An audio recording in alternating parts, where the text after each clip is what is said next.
그런데 그저께인가요? 15일 날 주요 대학 총장 간담회에서 이명박 대통령이 자신은 등록금 상한제에 반대한다 하는 이야기를 사립대학 총장들 앞에서 했습니다. 교육과부에서 등록금 상한제 법안이 올라왔었는데 대학이 자율적으로 하는 게 옳다 하는 생각에서 되돌려 보냈다 이렇게 이야기를 했는데요.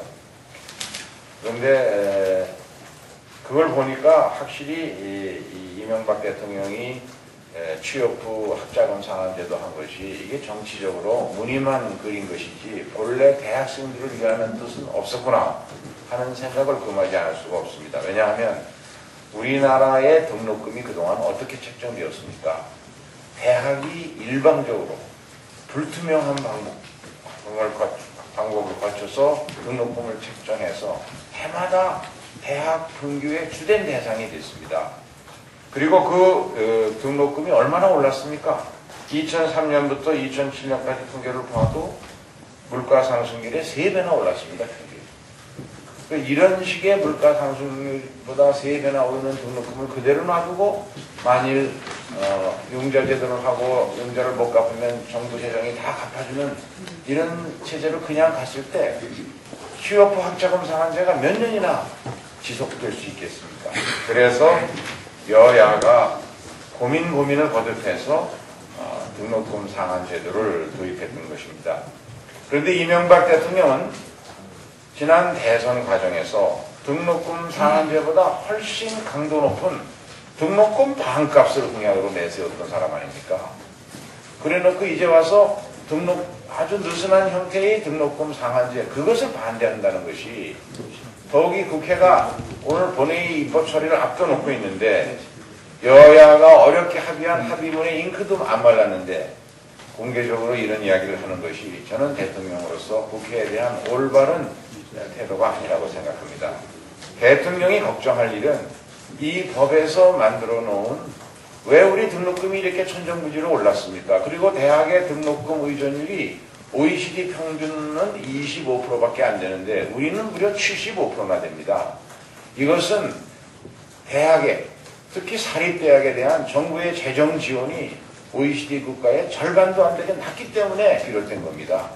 이 문제를 근본적으로 해결하기 위해서 이번에 국회에서 여야가 합의해서 등록금 상한제를 정하면서 정부가 대학에 대한 재정 지원을 획기적으로 늘릴 수 있는 10개년 기본계획을 세우고 그 기본계획에 따라 매 2년마다 실천계획을 만들어서 국회에 보고하도록 했습니다.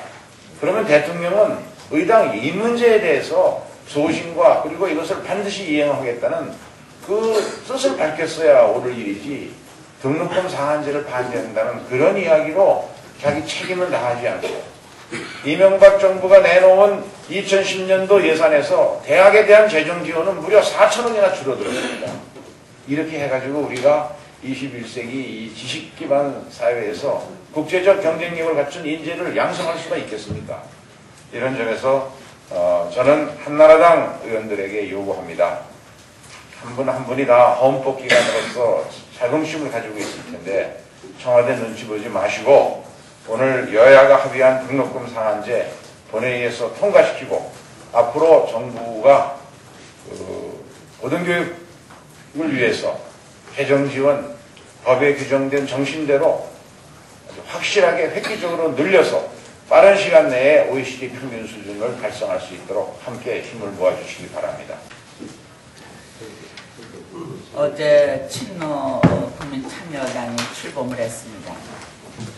창당의 당위성이 발표됐지만은 국민들의 보는 심정과 시선은 어땠을까가 참으로 궁금합니다. 정말로 축하하는 마음이었을까? 아니면 유감의 마음이었을까? 아니면 자랑스러운 일이었을까? 아니면 부색하고 부끄러운 일이었을까? 왜냐하면은 민주 개혁 세력의 정권 재창출을 우리가 꿈꾸고 있는데 거기에 대해서 우리가 통합해야 하는데 이게 통합을 위한 것인가 분열의 길인가 또 미래 지향적인 일인가 아니면 과거 분열의 반복 현상인가 아니면 이것이 공익을 위한 것인가 아니면은 사익이 더 우선된 것인가 이런 생각을 하면서 지극히 착잡했습니다. 저는 친노 참여당의 출범이 야권 통합의 부정적인 변수가 아니라 촉진적인 긍정적 변수가 되기를 여전히 기대합니다.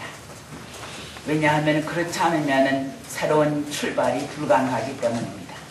저는 그런 새로운 출발을 위해서 친노당의 출범이 통합을 촉진하는 긍정적인 변수로 작용할 수 있기를 기대하면서 철학에 이런 말이 있습니다. 창조는 혼돈 이후에만 있다. 그것을 혼돈으로부터의 창조, 혼돈으로부터의 새 출발이라는 말이 있습니다. 저는 어제의 일을 이것은 새 출발을 위한 또 하나의 역사적인 단면이라고 생각하고 싶습니다. 뜻을 같이 하는 동지들께서 이런 생각을 함께 해 주시기를 기대하는 바입니다.